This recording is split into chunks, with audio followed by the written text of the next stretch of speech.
Self-made billionaires are a myth, just like unicorns. Of course, being self-made is a nice idea. It suggests that anybody can claw their way to the top if they're willing to work hard enough. It's what the American dream is all about. If Kylie Jenner can become a self-made billionaire at age 21, so can you and I.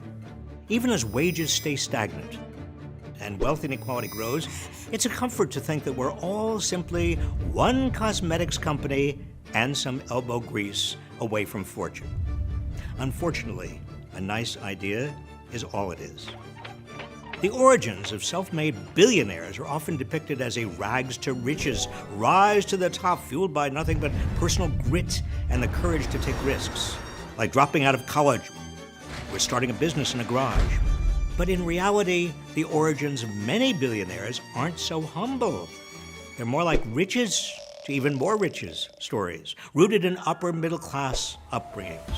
How much risk did Bill Gates take on when his mother used her business connections to help Microsoft land a deal-making software for IBM?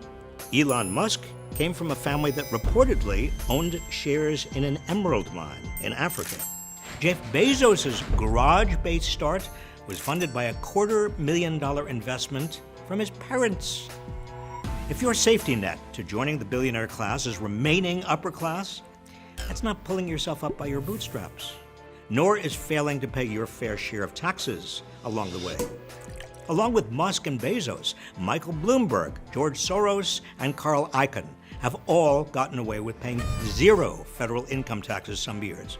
That's a big helping hand, courtesy of legal loopholes and American taxpayers who pick up the tab, all while our tax dollars subsidize the corporations owned by these so-called self-reliant entrepreneurs.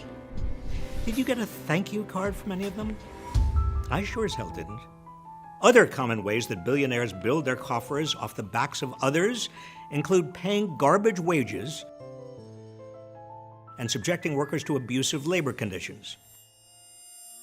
But portraying themselves as rugged individuals who overcame poverty or did it on their own remains an effective propaganda tool for the ultra-wealthy, one that keeps workers from rising up collectively to demand fairer wages, and one that ultimately distracts from the role that billionaires play in fostering poverty in the first place.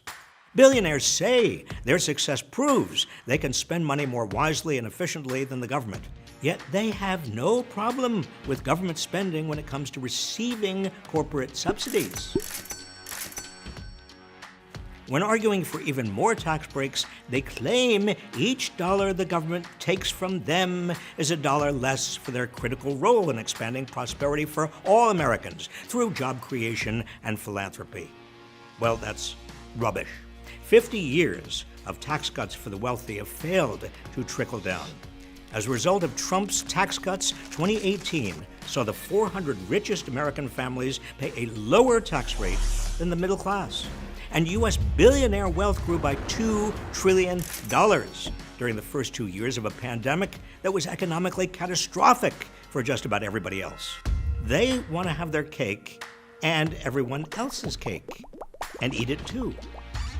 Behind every 10-figure net worth is systemic inequality, inherited wealth, labor exploitation, tax loopholes, and government subsidies.